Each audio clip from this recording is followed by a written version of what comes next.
YTN 라디오 이동희의 뉴스 정면승부 4부 시작합니다. 박장재소 시간이 돌아왔습니다. 박지훈 변호사, 장윤미 변호사 나왔습니다. 어서 오십시오. 네, 안녕하세요. 어제부터 전국 법원들이 휴정기에 들어갔다고 하는데 왜 그렇습니까? 7말 8초라 그래요. 예. 뭐 서울에 있는 법원 비롯해서 대부분 전국 법정이 예. 7월 마지막 주하고 8월 첫째 주가 휴가를 갑니다. 아, 휴가입니까? 싹 다 가진 않고 뭐 한 주 단위로 반반 나눠서 가는 경우도 있고요. 뭐 변호사들도 이때 다 휴가를 갑니다. 통상. 박지훈 변호사 그러면? 저는 안 가요. 저는 뭐 휴가 뭐 휴가 좀 가세요. 더워요. 어머 휴가를 갑니까? 집에 있는 게 좋고 대단하십니다. 예. 라디오 하고 예. 청취자분들 만나고 이게 예. 더 오래 낫고요. 장윤미 변호사는? 네. 저도 뭐 계획한 건 없는데 예, 뭐 박지훈 변호사님 같은 이유는 아니고요. 예, 그냥 뭐 개인적인 이유입니다. 알겠습니다. 그래서 뭐 지금 휴정기가 지금 있기 때문에 대부분 재판이 쉽니다. 특별하게 뭐 부속 사건이라든지 이런 거 아니고는 아주 중요한 시간을 지켜야 될 사건이 아니고는 대부분 연기가 되고요. 지금 휴정기에도 지금 여러 가지 중요 사건들 예컨대 울산시장 선거 개입 사건이라든지 또 조국 장관 사건들 다 휴정기 이후에 재판이 열릴 예정입니다. 그래 우리가 뭐 판사들, 검사들 뭐 수사나 재판에 불만이 많은 분들도 계시고 합니다만 일이 많은 건 사실이니까요. 많죠. 일을 다 한번 쉬어야죠. 그래요. 네. 자 그런데 최근에 그 화제가 되는 이야기는 역시 조국 전 장관 딸 조민 씨의 친구가 진술을 바꾼 거. 그렇습니다. 이게 요즘에 굉장히 그 인터넷에서 핫한 것 같습니다. 예, 뭐 꼬리를 물고 있죠. 뭐 1, 2심의 증언 내용이 바뀌기도 했고, 뭐 증언을 한 이후에는 본인의 SNS에 또 관련 증언에 대해서 언급을 하기도 했고 한데요. 지난 23일, 그러니까 금요일이었습니다. 조국 전 장관의 입시 비리 의혹 사건에 단국대 장영표 교수의 아들이죠. 장모 씨가 증인으로 출석을 했습니다. 장 씨의 경우에 그 조국 전 장관의 딸과 한영외고 유학반 동기였고요. 장 씨는 일관해서 그 서울대 인권센터에서 세미나에 참석했는지 여부와 관련해서 나는 세미나장에서 그 조 씨를 본 기억이 없다. 일관해서 검찰 1심 그리고 항소심에 이르러서도 같은 입장을 견지는 했습니다. 예. 그리고 만약 그 조민이 왔으면 내가 인사도 하고 왜냐하면 같은 유학반 동기니까요. 그랬을 텐데 대화를 나누거나 한 기억도 없다. 그리고 한영외고에서는 나 혼자 참석한 게 확실하다. 그리고 이렇게 진술한 검찰에서의 내 진술 내용은 사실과 같다라고 했는데 항상 이 뉴스에서도 많이 거론됐던 그 세미나 장에서의 그 안경을 쓴 여학생 모습 기억하시는 분들 많을 텐데 이 영상 속의 이 여성은 조민 씨가 맞다라는 취지로 증언을 좀 바꾼 겁니다. 1심에서는 이 여성 조 씨가 아닌 것 같다, 아니다라는 취지로 진술을 했거든요. 그러니까 이 진술이 바뀐 겁니다. 그러니까 검찰이 당연히 저 여학생이 조민이라는 기억이 증인 기억 속에 있는 거 맞냐? 라고 했더니 없습니다. 라고 답을 했고요. 조 전 장관 측 변호인이 사진 속의 여성이 조민이 맞다는 거냐라고 했더니 90% 맞다라고 답변했습니다. 그러니까 이게 사실은 이게 장 씨가 조민 얼굴을 모르지는 않을 텐데. 알겠죠. 예. 본인의 SNS에 쓴 걸 보니까는 그렇죠. 뭐 이 조 전 장관과 조민 씨한테 미안하다. 내가 뭐 이런저런 이유로 뭐 이렇게 진술을 잘못했었다. 지금 이렇게 했는데 지금 방금 장 변호사가 얘기했던 그 사진 우리 다 본 사진. 네. 조민 씨는 내 사진이 맞다고 했는데 일단 뭐 다른 사람들은 아니라고 하니까. 그렇죠. 근데 그러면은 이게 모든 국민이 다 아는 사실이니까 조민이 아니라면 그거 사실은 저예요라는 사람이 등장할 법도 한데 등장은 안 한다. 뭐 이런 얘기 있었어요. 네. 예. 사실은 만약에 이제 낸데 자기 얼굴은 알아보잖아요. 예. 그 많은 사진 속에서도 졸업 사진 속에서 자기 얼굴은 찾아냅니다. 일반적으로 어디를 가든지 간에. 예. 근데 만약 이게 뉴스에 많이 나오고 있기 때문에 그 사진을 많은 국민들이 다 봤다고 가정했을 때 만약 조민 씨 아니라면 내가 저 자리에 센터에 가서 저 자리에 앉은 사람이라고 나올 건데 나올 법도 안 나왔단 말입니다. 근데 이번에 이제 그거 말고 이제 90% 정도 이 장모 씨가 맞다고 지금 하는 거 봤을 때는 일단은 진술이 번복됐다고 보는 게 맞는 것 같아요. 또 진술이 번복됐다면 위증 여부도 좀 문제가 될 수가 있는데 일단 1심에서는 본 적이 없다고 하는데 2심에서는 거기서 진짜 만난 적은 없지만 그 사진 속의 사람은 조민 씨가 90% 맞는 것 같다. 이러니까 또 양립할 수 있는 또 증언 같기도 하고요. 일단 그런데 만약 이게 이제 번복이 되는 상황이라 그러면 이 허위 인턴 작성 관련해서 자료를 제출했던 거 업무방해죄 부분들이 이 사실관계가 틀어집니다. 그렇다면 그 부분이 무죄가 될 가능성도 좀 있지 않을까 이렇게 봅니다. 예. 또 그 한 유튜브에서는 사진을 또 공개했던데 조민양 옆에 앉은 장모군 이렇게 네. 해서 그러니까 모를 수가 없었을 것인데 왜 모른다고 했느냐. 이건 그러면 또 검찰이 또 어떻게 그 조사를 할 때 좀 네. 강압적으로 한 거 아니냐. 또 이런 의혹까지 번질 수 있을 것 같아요. 뭐 그런 의혹까지 번질 수 있죠. 그러니까 이 장모 씨가 뭐 검찰에 대해서도 뭐 비난 일색으로 평가하지 말아달라 뭐 이런 SNS 글을 뭐 추가로 올리기도 했고요. 예. 그렇다면 여기서 중요한 점은 이 사진 속의 여성이 조민 씨가 맞다면 완전히 종전에 정경심 교수도 뭐 관련해서 재판을 받고 있기 때문에요. 1심에서는 또 유죄가 나오기도 했고.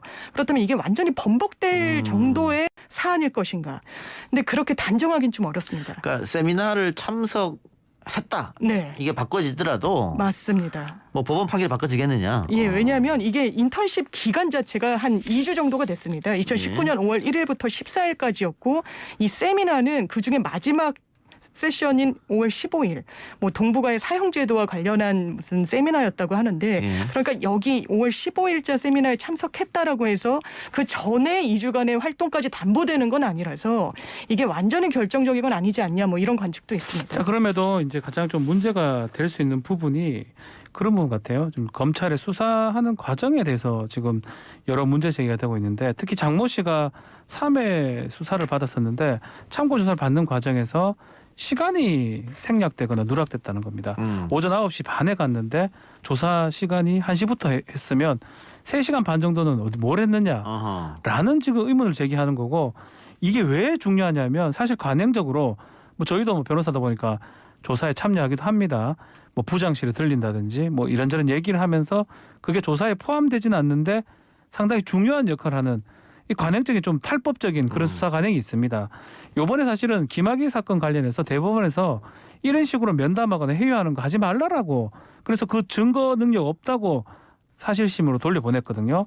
막 그런 취지라면 지금 이 장모 씨를 조사하는 과정에서 3시간 반 누락된 부분 또 이 장모 씨의 가족들이 한 11번 정도 조사를 받았습니다. 아하. 아버지, 어머니, 아들, 이 장모 씨까지 과연 이런 수사가 이 뭐라고 이거 이거 인턴 그 관계 뭐가 그렇게 중요하다고 이게 조사를 받느냐 이게 상식적으로 뭐 별로 마땅치 않아 보이거든요. 수사 관행에도 맞지 않고 그 부분을 좀 더 주목받지 않을까 저는 생각이 듭니다.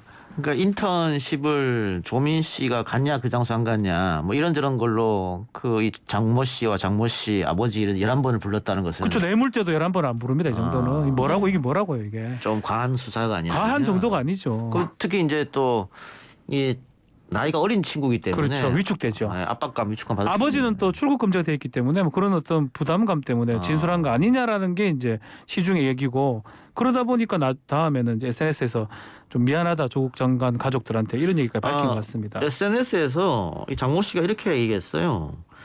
법정에서 보복적이고 경솔한 진술을 하게 된 것 같다. 근데 뭐 때문에 보복적이고 경솔한 진술을 하게 된 것 같다? 두 가지를 얘기를 해요. 일단은 인터넷에서 그런 얘기들 너무 많이 받고 조국과 조민은 예, 나쁘다 이렇게 나쁜 의미를 많이 받고 본인들이 지금 제가 말한 것처럼 11번 이상의 조사를 받았다는 거예요.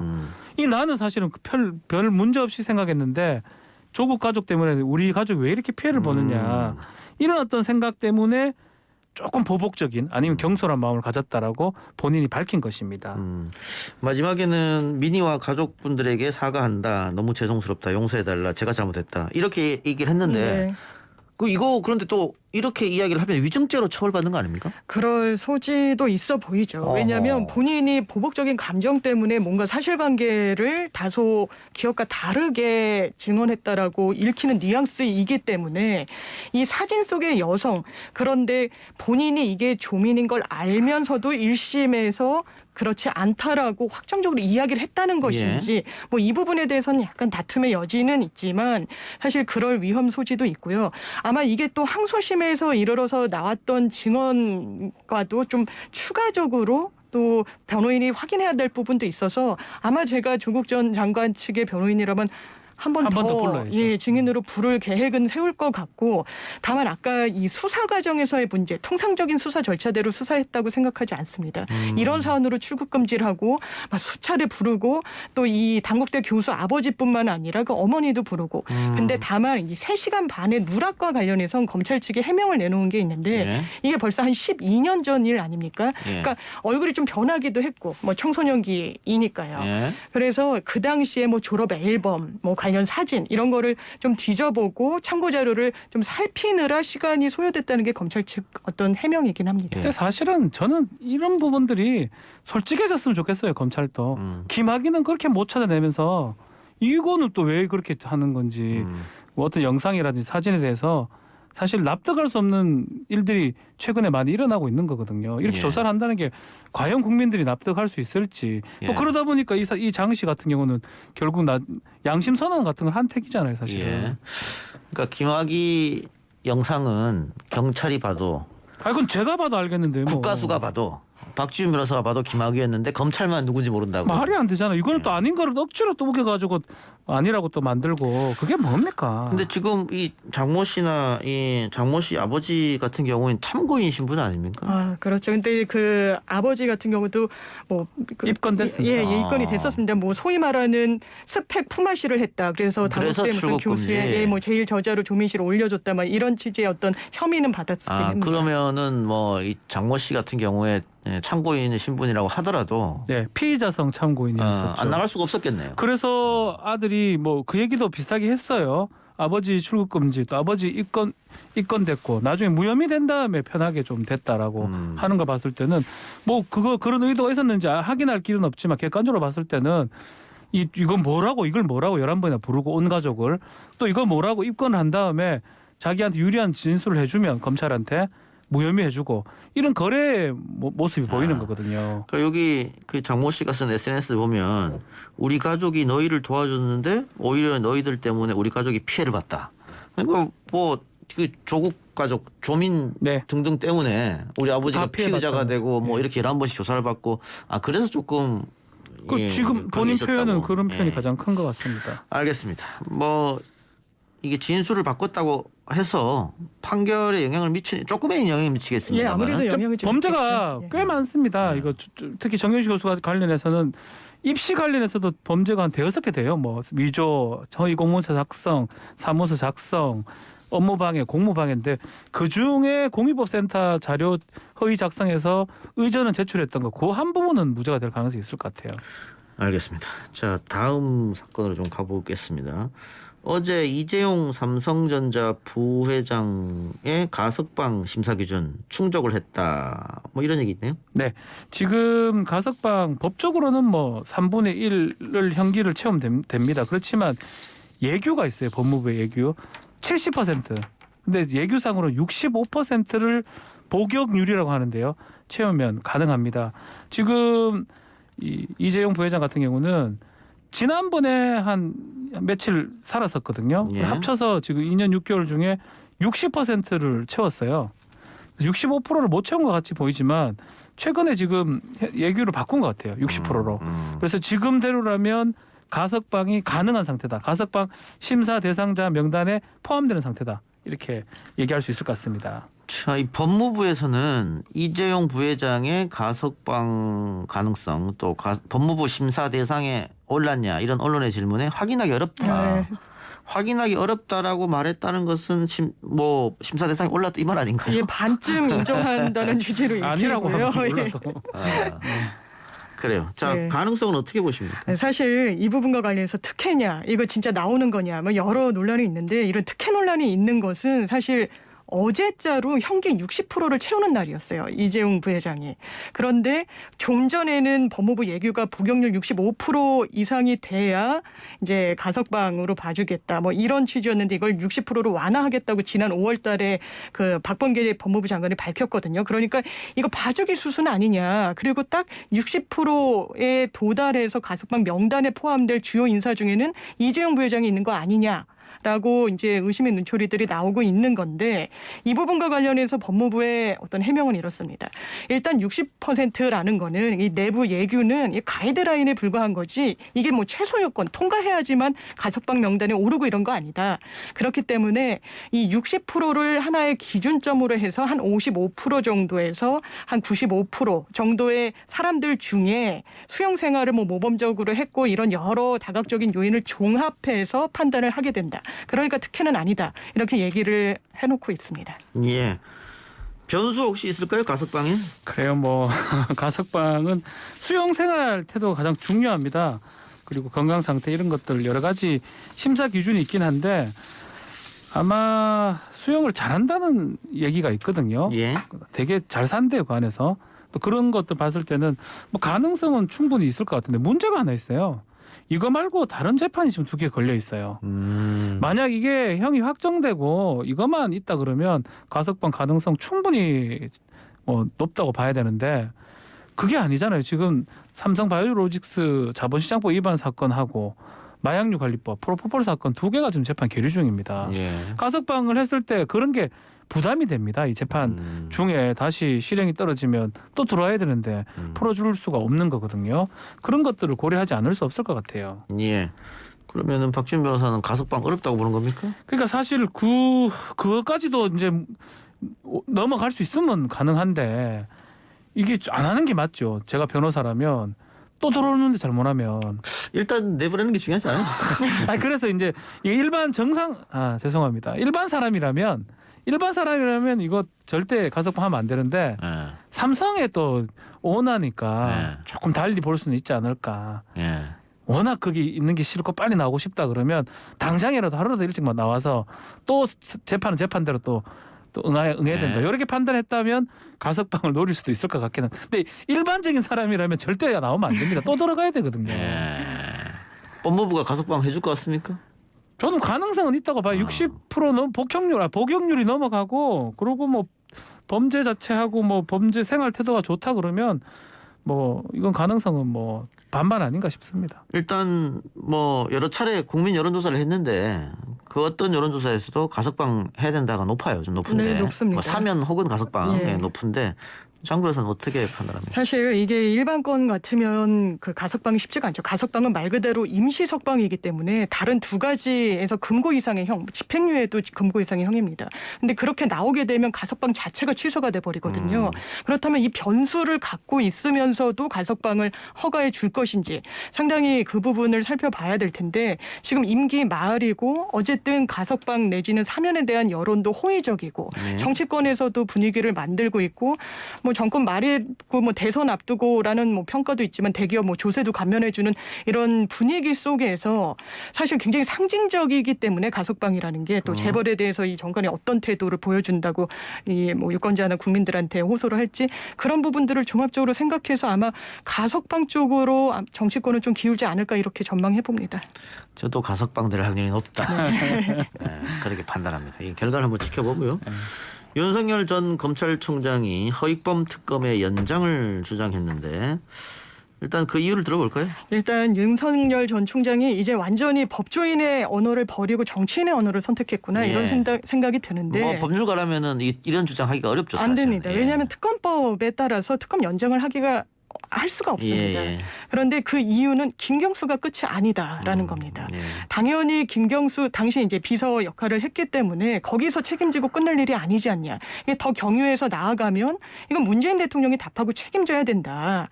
문재인 대통령 본인이 여론 조작을 지시했는지 뭐 관여했는지 그렇게 의심을 품는 것은 지극히 상식적이다. 이런 주장을 내놓으면서요.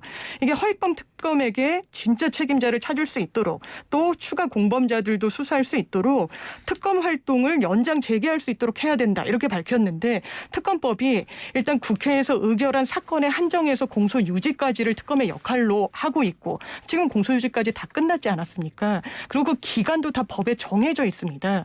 수사, 공판. 그런데 이런 부분을 갖고 잘 아실 만한 분이 이렇게 이야기하는 것은 좀 정치 공세적인 측면이 있어 보입니다. 자, 정치적 워딩이다. 근데 이런 정치적 워딩에 야권의 중진인 정기석 의원이 또 받았어요. 이거. 뭐 일부러 했는지 몰라도 특검 하자고 지금 얘기를 예. 하고 또 야권에서 뭐 김용판 의원이죠. 어떻게 그 따라하고 있냐 하면서 또 서로 지금 비판하고 대리전 양상을 지금 띠고 있는데 예.